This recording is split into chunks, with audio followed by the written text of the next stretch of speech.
got a little bit of tool I want to share with you. If you are in that spot where you are towing trailers often or hauling cars often, this is something you probably need to keep in your toolkit because it will make your life so much easier. This is actually a magnetic wireless trailer light kit. And so I don't know if you've ever picked up a trailer that's been sitting in a pasture for a while, and it worked when you dropped it off, but you go to plug it in and all of a sudden the lights aren't working.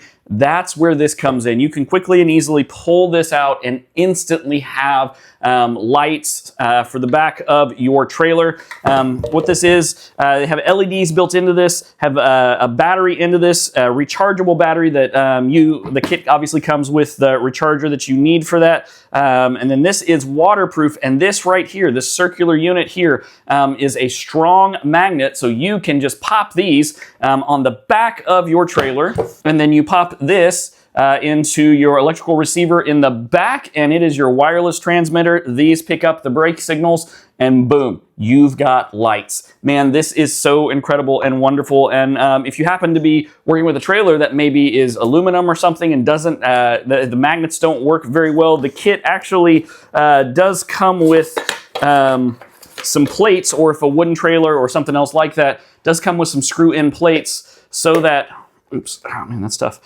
So that you can add these plates to it and it makes these stick as well. Listen, I can think of so many incredible uses for these. If you are towing trailers often, if you are moving cars often, old cars especially, that may or may not work. If you don't want the hassle of having to wire them up each and every time or have the long roll-out wiring of traditional wired light kits, man, check these out. These wireless magnetic trailer lights, I think, are incredible, and I think you're gonna love them. Check them out. They're by Agrieyes.